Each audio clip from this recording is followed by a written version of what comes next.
Hi, everyone, and welcome to the Traveling in Ireland broadcast, my little show where I come in and give you just a few tips for your Ireland vacation. Today, we are talking about Dublin Airport.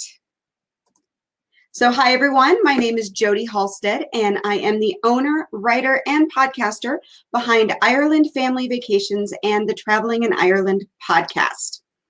Today, I want to kind of touch base on Dublin Airport a little bit. Now, I actually just came home from Ireland. I wrapped up a 10-day tour that I led.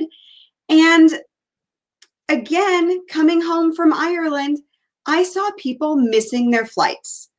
Now, missing your flight in Dublin Airport, it's kind of a nightmare, to be honest.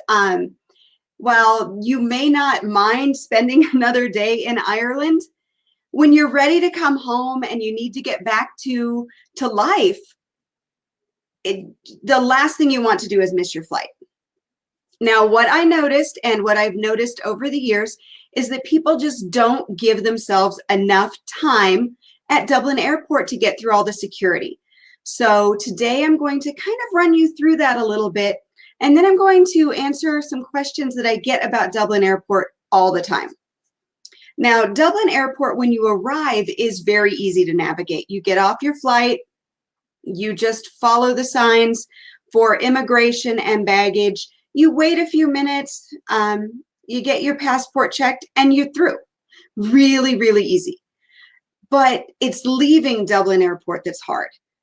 At Dublin Airport, you need a minimum of 3 hours before boarding time, not before your flight takes off, but before boarding time to get through all the security.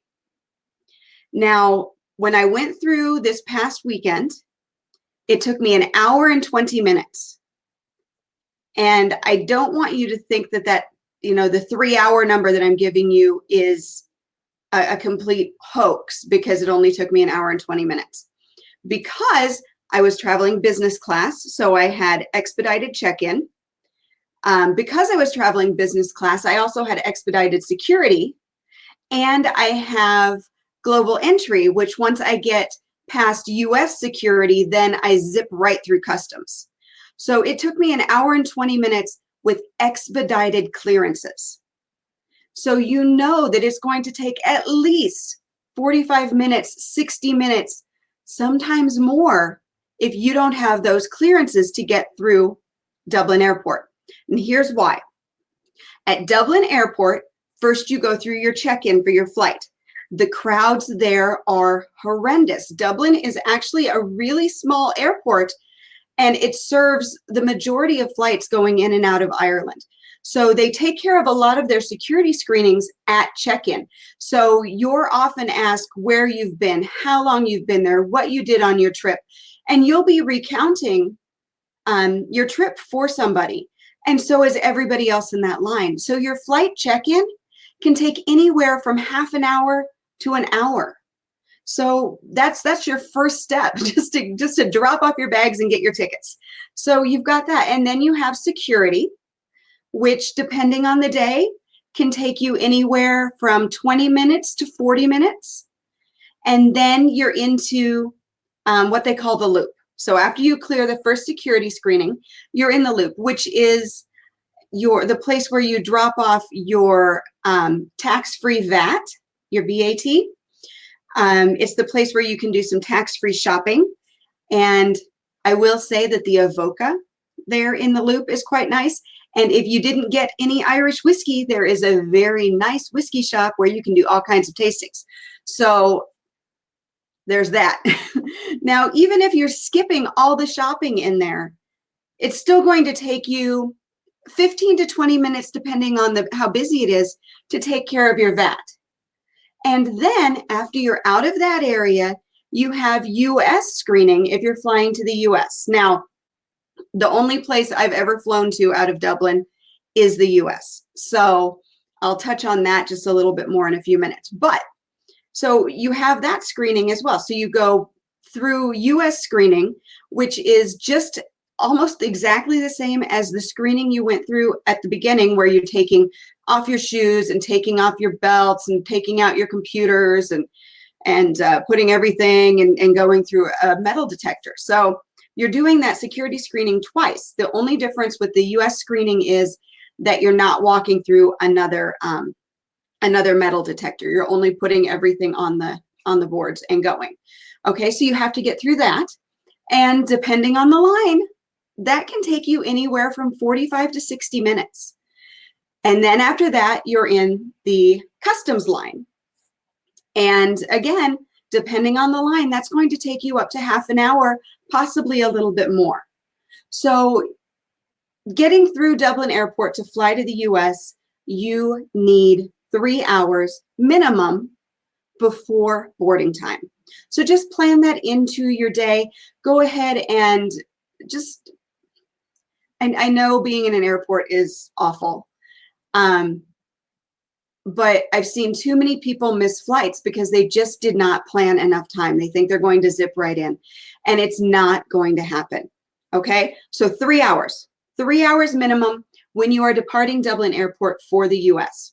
Now, if you are departing Dublin Airport to fly into like London or Paris, so you're flying British Airways or you're flying Air France, you're going to have a different experience. Most likely you're going to go through Terminal 1, not Terminal 2, and you'll have only one screening process because you are not passing through US Customs.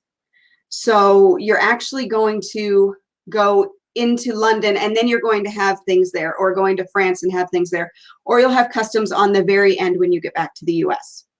So the 3 hours that I'm talking about is for departure to the US. Now, if you're departing for Europe, I still say 2 to 2.5 hours, just because you still have a check-in process. It's not as thorough. It's not as in-depth, but you still will have that check-in process. Dublin Airport is still very busy. So 2 to 2.5 hours if you're flying into the continental Europe or into London, 3 hours minimum if you're flying to the US from Dublin Airport. Now, to touch on one other Dublin Airport question that I get all the time. People will connect through Dublin Airport. Aer Lingus usually has some great deals. Now, the question I often get is, I only have, X amount of time between flights. Am I going to make my flight? And the answer is a little trickier than you might imagine. If you are connecting to your flight in Dublin and it is a single ticket flight, meaning that you booked your flight from New York City to Amsterdam and it happens to have a layover in Dublin, but it's all on the same ticket, all on the same airline, only one airline booking, then you are not going to have a problem with your layover because you will not have to go through immigration. You will not have to go get your bags. You will just follow the line that says connecting flights. So you'll be fine. But what a lot of people do is they book a flight to Dublin and then they book a second flight out of Dublin on a more regional carrier. And that's where you run into a problem, because if you do that, you have to go through immigration in Dublin. You have to get your bags. You have to get checked back in on the second airline. And then you have to go through security. So you're passing through security to pick up those bags to get onto the next flight because you booked 2 separate tickets. So if you do that, you need to have at least a 2-hour window, in between those flights. Because if you're coming from the US and you're flying into Europe out of Dublin, unless you're flying Aer Lingus, you're going probably into Terminal 2 and then out from Terminal 1. So not only do you have to go through all that stuff, but you also have to switch terminals. It's not a big switch. It's about, 5-10 minute, little jaunt after you get out the door and around. But you're still switching terminals. You're still having to check in. You still have to get your bags. So if you are booking 2 separate tickets, one into Dublin and then on from Dublin, 2 hours minimum to make sure you can get everything taken care of, get off the plane, get through immigration, get your bag, get checked back in, and get to your next flight. I hope that makes sense. If you need more information on traveling through Dublin Airport, just visit IrelandFamilyVacations.com and you will find a travel tips right there on the front page. Go ahead and click into that, and you will find a whole section on flights and flight tips. So that's it today for the Traveling in Ireland broadcast. Thanks so much for tuning in. If you have any questions, go ahead and leave them in the comments, and I will respond as soon as I see them. Thanks a lot for checking in, and until next time, slán go fóill.